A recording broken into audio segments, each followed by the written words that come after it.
Hello, Dr. Bapuji Saunke, Institute of Engineering and Technology, Kolhapur, welcomes you to e-learning platform. This is Science and Humanities Department. In the today's session, we are going to discuss the subject Basic Science Chemistry, and we are studying the chapter number 2, that is Metal Corrosion, its Prevention and Electrochemistry. Now we will discuss the mechanism of electrochemical corrosion. आजच्या सेशनमध्ये आपल्याला काय discuss करायचे आहे तर mechanism of electrochemical corrosion म्हणजे एखाद्या मेटलचं electrochemical corrosion होत असताना कोणत्या रिॲक्शन्स होतात किंवा ते करोजन कुठल्या पद्धतीने होतं हे आपल्याला डिस्कस करायचं आहे. याच्या पूर्वीच्या सेशनमध्ये आपण बघितलं होतं की इलेक्ट्रोकेमिकल करोजन म्हणजे काय आणि त्याच्यासाठी कुठल्या कंडिशन्स रिस्पॉन्सिबल असतात. ओके, आणि त्याच्यामध्ये आपण बघितलं होतं की इलेक्ट्रोकेमिकल करोजन होण्यासाठी there should be two different metals. तिथं काय असायला पाहिजे, दोन वेगवेगळे मेटल्स असायला पाहिजे and these two metals should be connected. ते दोन मेटल्स एकमेकांना काय असले पाहिजेत, कनेक्टेड असले पाहिजेत. आणि तिसरी कंडिशन आपण बघितलं होतं की there should be liquid conducting medium. तिथं काय असायला पाहिजे, लिक्विड मीडियम असायला पाहिजे. आणि अशा तीन कंडिशन्समध्ये मेटलचं काय होतं, इलेक्ट्रोकेमिकल करोजन होतं. ओके, मग आता आपण हे इलेक्ट्रोकेमिकल करोजन होत असताना कोणत्या पद्धतीच्या रिॲक्शन्स होतात हे काय करूया, डिस्कस करूया.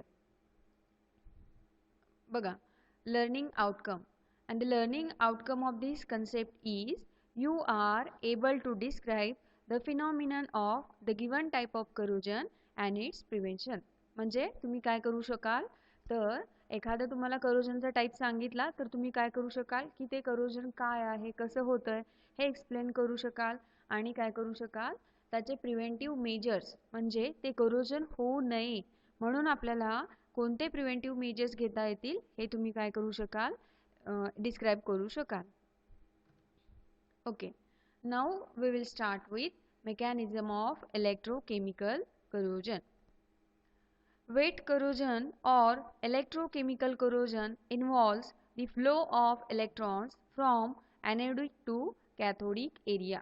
बघा काय म्हणलंय, वेट करोजन किंवा इलेक्ट्रोकेमिकल करोजन जे आहे त्याच्यामध्ये काय असतं तर there is flow of electrons म्हणजे इलेक्ट्रॉन्स मूव्ह होतात. कुठून कुठं होतात move, from anodic to cathodic area. म्हणजे एनोड कडून कॅथोड कडे काय होतात, इलेक्ट्रॉन्स मूव्ह होतात किंवा फ्लो होतात.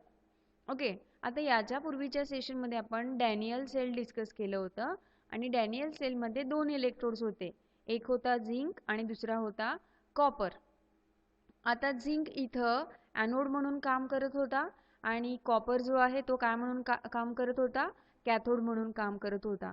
आणि त्या केसमध्ये सुद्धा आपण बघितलं की इलेक्ट्रॉन्स हे ॲनोडकडून म्हणजे झिंककडून कुणाकडे मूव्ह झाले होते, कॉपरकडे मूव्ह झाले होते. म्हणजेच काय तर वेट करोजन होत असताना ॲनोडकडून कॅथोडकडे काय होतात, इलेक्ट्रॉन्स मूव्ह होतात. ओके, आता नेक्स्ट पॉईंट काय म्हणलं बघा, the reaction at anode is dissolution of metal as its metallic ion with liberation of free electrons. म्हणजे काय म्हणलंय की ॲनोडवरची रिॲक्शन काय आहे तर डिझोल्युशन ऑफ मेटल म्हणजे तुमचा जो मेटल ॲनोड म्हणून काम करतोय तो काय होतोय, डिझॉल्व होतोय, विरघळतोय ॲज इट्स मेटॅलिक आयन्स. आणि हा मेटल डिझॉल्व होत असताना काय प्रोड्यूस करतो तर त्याचे मेटॅलिक आयन्स. ओके, म्हणजेच काय मेटलचं मेटल आयनमध्ये काय होतं, कन्व्हर्जन होतं. आणि हे कन्व्हर्जन होताना तिथं काय होतात, लिबरेशन ऑफ फ्री इलेक्ट्रॉन्स म्हणजे फ्री इलेक्ट्रॉन्स काय होतात, बाहेर पडतात. आता बघा, इन जनरल रिॲक्शन दाखवले इथं एम आहे, एम फॉर मेटल. हे एम कुणासाठी वापरले, मेटलसाठी. मग हा मेटल ज्यावेळी ॲनोड म्हणून काम करतो तो काय होणार आहे, डिझॉल्व होणार आहे. ओके, स्लोली त्याचं काय होणार आहे, डिझोल्युशन होणार आहे, विरघळणार आहे. आणि तो काय तयार करतो, मेटल आयन्स. ओके, म्हणजे हा जो मेटल आहे त्याचं कन्व्हर्जन कशामध्ये झालं, मेटल आयनमध्ये झालं. आणि त्याने काय केले, इलेक्ट्रॉन्स फ्री केले. लक्षात आलं का, म्हणजे मेटलचं कन्व्हर्जन कुणामध्ये झालं, मेटल आयनमध्ये. आता आपण सेम झिंकच्या बाबतीत हीच रिॲक्शन डिस्कस केली होती बघा. झिंक काय झाला, डिझॉल्व झाला होता. झिंकनं काय केले होते, Zn+ आयन्स तयार केले होते आणि 2 इलेक्ट्रॉन्स फ्री केले होते. म्हणजेच काय, तर इलेक्ट्रोकेमिकल करोजन होत असताना जो कोणी ॲनोड म्हणून काम करणार आहे तो काय होतो, डिझॉल्व होतो आणि काय करतो, इलेक्ट्रॉन्स आणि मेटल आयन काय करतो, तयार करतो. बघा, म्हणजे ॲनोड वरती रिॲक्शन काय झाली, dissolution of metal, loss of electron झालं. आता बघा नेक्स्ट काय म्हणलंय, the reaction at cathode is gain of electrons. म्हणजे कॅथोड वरती रिॲक्शन काय होते, गेन ऑफ इलेक्ट्रॉन्स. तिथं इलेक्ट्रॉन्स गेन केले जातात. बघा ॲनोडची रिॲक्शन डिस्कस केली आपण. इथं काय झालं होतं, ह्या मेटल आयननं इलेक्ट्रॉन्स लूज केले होते.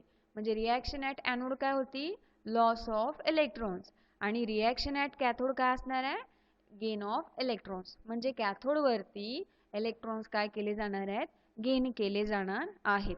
ओके, आता गेन ऑफ इलेक्ट्रॉन्स हे काय होऊ शकतं, दोन पद्धतीने होऊ शकतं. First one evolution of hydrogen gas mechanism आणि सेकंड वन आहे absorption of oxygen gas mechanism.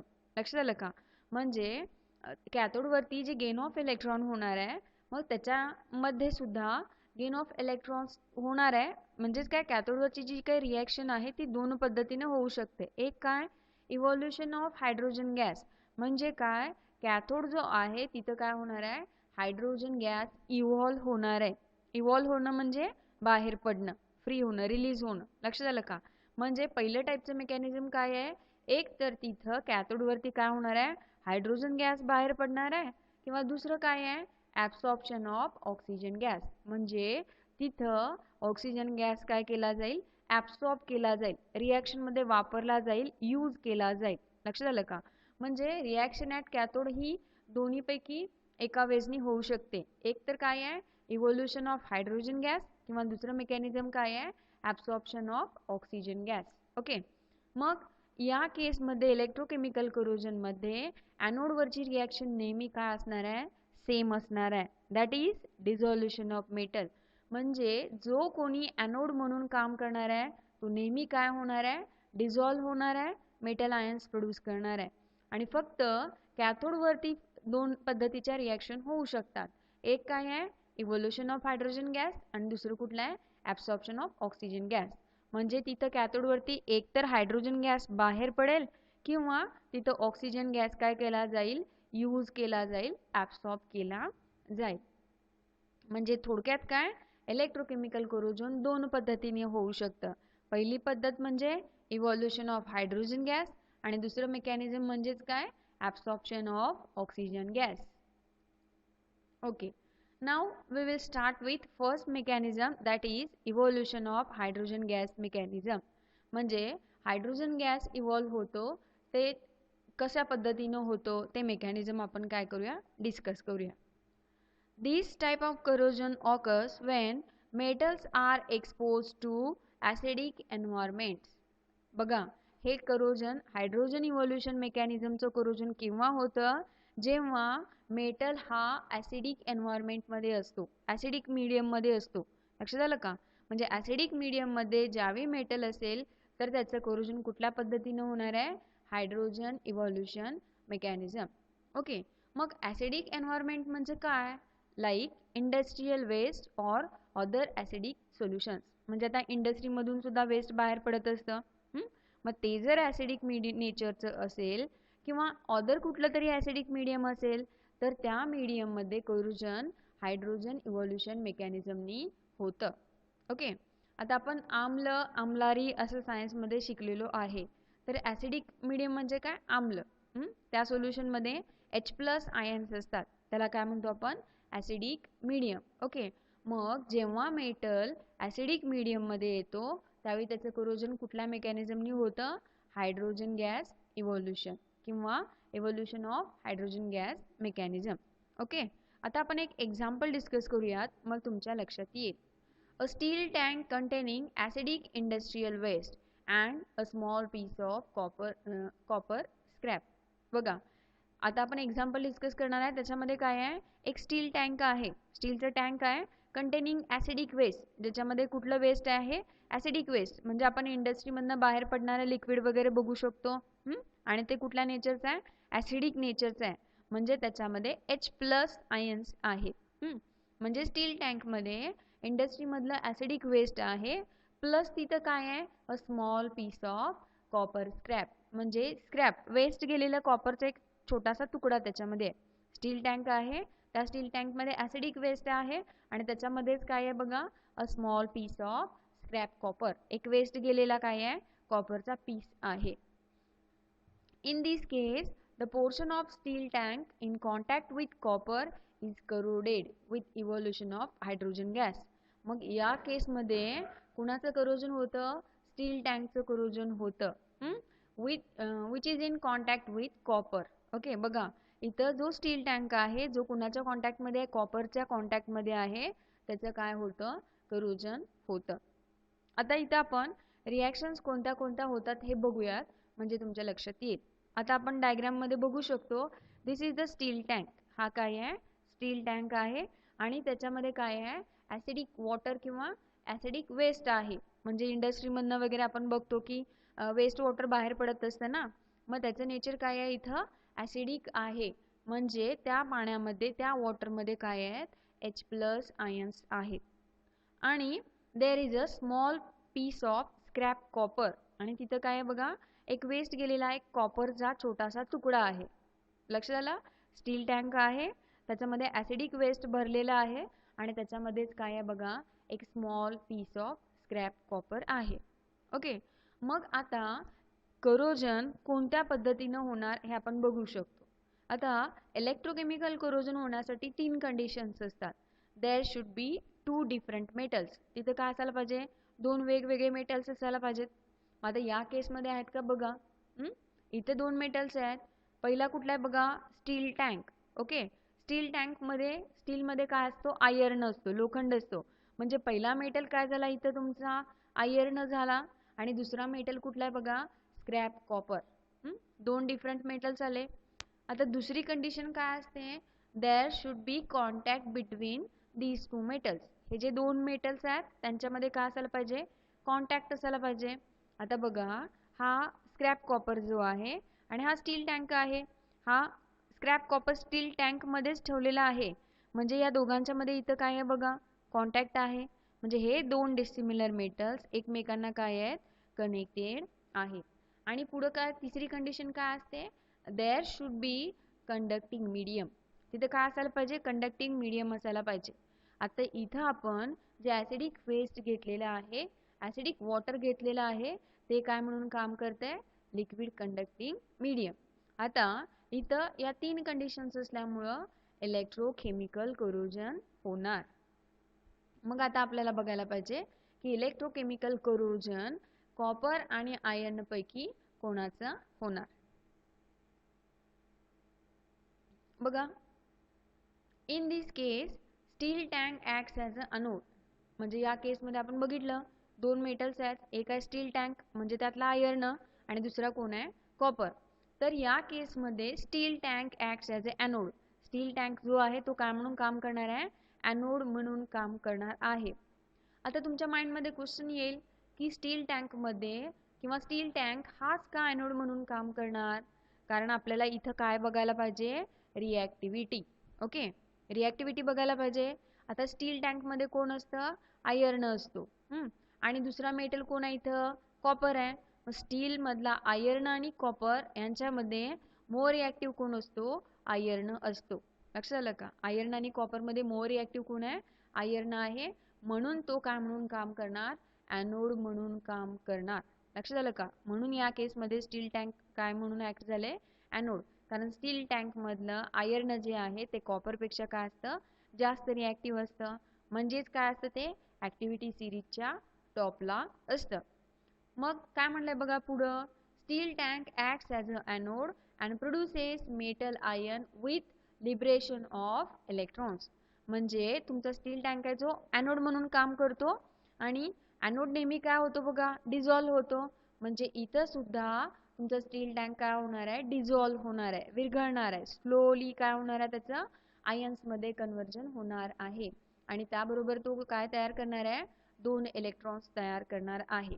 बघा, आता या रिॲक्शन मध्ये आयर्ननं काय केले, 2 इलेक्ट्रॉन्स लूज केलेले आहेत, लॉस ऑफ इलेक्ट्रॉन्स, म्हणून या रिॲक्शनला आपण काय म्हणणार, ऑक्सिडेशन. म्हणजे तुमचा जो स्टील टँक आहे तो ॲसिडिक वॉटरमध्ये जाईल, कशाच्या फॉर्ममध्ये, Fe+2 आयन्सच्या फॉर्ममध्ये.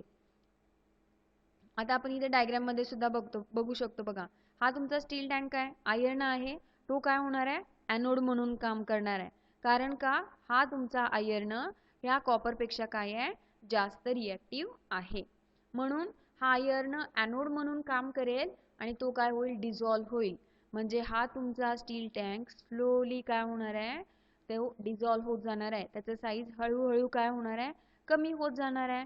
कारण तुमचा स्टील टँक मधला Fe या सोल्युशनमध्ये चालला, इथल्या वॉटरमध्ये चाललाय, कशाच्या फॉर्ममध्ये, Fe+2 आयन्समध्ये. बघा इथं जो Fe होता त्याचं कन्वर्जन कशामध्ये झालं, Fe+2. म्हणजे हळूहळू हा सोल्युशनमध्ये चाललाय, म्हणजे त्याची काय व्हायला लागले, झीज व्हायला लागले. ओके, आता ही रिॲक्शन होताना इथं काय तयार होतात, 2 इलेक्ट्रॉन्स तयार होतात. काय होतात, 2 इलेक्ट्रॉन्स तयार होतात. आता हे 2 इलेक्ट्रॉन्स या स्टील टँक मधून कुणाकडे जातात, या स्क्रॅप कॉपरकडे. या दोघांच्या मध्ये हे दोघे एकमेकांना कनेक्टेड आहेत.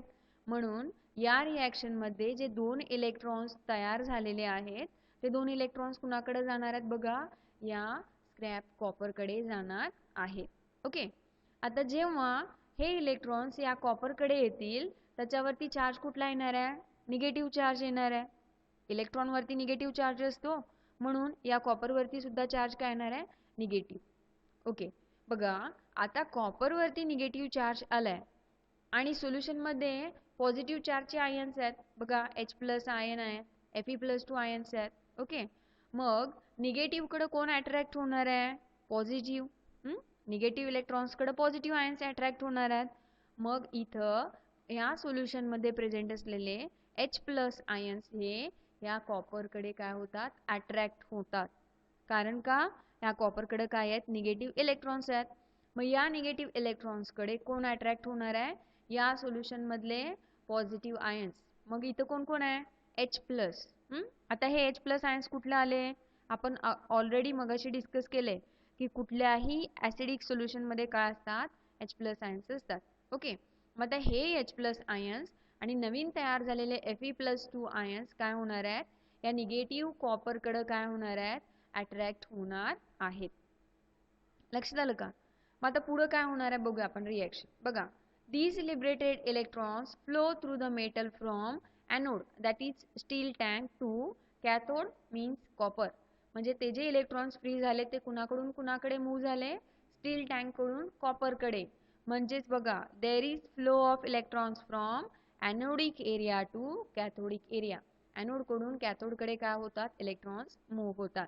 ओके, बघा मग आता हे जे ते इलेक्ट्रॉन्स आहेत त्यांच्यामुळे Fe+2 आयन्स आणि H+ आयन्स कुणाकडे अट्रॅक्ट होणार आहेत, तिथं कॉपर कडे अट्रॅक्ट होणार आहेत. मग आता पुढे काय होते बघा, the hydrogen ions from acid accept the electrons and are deposited at cathode, from where evolution of hydrogen gas takes place. म्हणजे काय होतं, आता सोल्युशन मध्ये जे H+ आयन्स होते ते कॅथोड कडे मूव्ह होतात आणि तिथं गेल्यानंतर ते काय करतात, इलेक्ट्रॉन्स गेन करतात.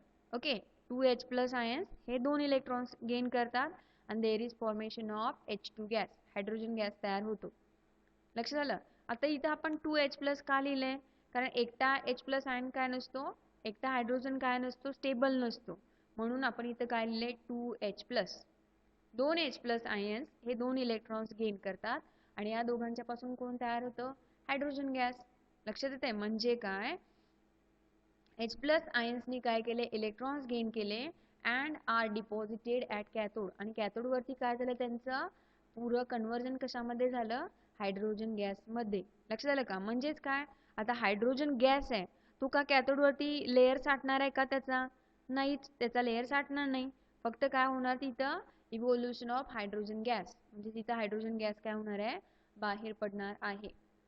बघा, हे H+ आयन्स इकडे अट्रॅक्ट झाले, इथं आल्यानंतर त्यांनी काय केले, इलेक्ट्रॉन्स गेन केले, म्हणजे इथं काय होणार आहे, हायड्रोजन गॅस तयार होणार आहे आणि तो हायड्रोजन गॅस काय होणार आहे, इव्हॉल्व होणार आहे, म्हणजे सराउंडिंग मीडियम मध्ये मिक्सअप होणार आहे. लक्षात आलं. आता तुमच्या माइंड मध्ये क्वेश्चन येईल की इथे दोन आयन्स आहेत Fe+2 आणि H+ आयन असे दोन आयन्स आहेत. मग याच्यापैकी H+ आयन्सनीच का इलेक्ट्रॉन्स गेन केले? लक्षात आलं? आता या दोन आयन्स मध्ये Fe+2 आणि H+ मध्ये इलेक्ट्रॉन गेन करण्याची क्षमता कुणाची असते? H+ ions. म्हणजे या दोघांच्या मध्ये H+ आयन्स काय करू शकतात? लगेच इलेक्ट्रॉन गेन करू शकतात. म्हणून H+ आयन्सनी कॅथोड वरती काय केले? इलेक्ट्रॉन्स गेन केले आणि तिथं कुठला गॅस इव्हॉल्व झाला? हायड्रोजन गॅस इव्हॉल्व झाला. आणि Fe+2 आयन्स आहेत ते सोल्युशन मध्ये ॲज इट इज प्रेझेंट राहतील. लक्षात आलं? म्हणजे रिॲक्शन ॲट ॲनोड काय झाली? तर loss of electrons and dissolution of anode. म्हणजे इलेक्ट्रॉन्स तिथे लॉस झाले आणि ॲनोड काय झाला? डिझॉल्व झाला. म्हणजेच कुठली रिॲक्शन आहे? ऑक्सिडेशन. आणि रिॲक्शन ॲट कॅथोड काय झाली? Gain of electrons. Okay, electrons gain केले म्हणजेच कुठली रिॲक्शन आली? ती reduction. Okay, and there is evolution of hydrogen gas. म्हणजे तिथे काय झाला? त्या कॅथोड वरती हायड्रोजन गॅस बाहेर पडलेला आहे. आता या दोन रिॲक्शन्स आपण काय करू शकतो? कंबाईन करून त्यांची ओव्हरऑल रिॲक्शन लिहू शकतो. बघा, ॲट ॲनोड म्हणजे स्टील टँकच्या बाबतीत कुठली रिॲक्शन झाली? Fe gives rise to Fe+2 आणि 2 इलेक्ट्रॉन मायनस. म्हणजे तुमचा स्टील टँक होता तो डिझॉल्व झाला आणि त्यानं कुठले आयन्स तयार केले? Fe+2 आयन्स तयार केले. ओके, आता हे जे दोन इलेक्ट्रॉन्स आहेत ते दोन इलेक्ट्रॉन्स कुणी गेन केले? तर H+ आयन्सनी. ॲट कॅथोड, कॅथोड वरती रिॲक्शन काय झाली? तर सोल्युशन मधले H+ आयन्स होते त्यांनी हे दोन इलेक्ट्रॉन्स गेन केले आणि त्यांच्यामुळे कोण तयार झालं? H2 गॅस, हायड्रोजन गॅस तयार झाला. आणि हा हायड्रोजन गॅस मग काय होतो?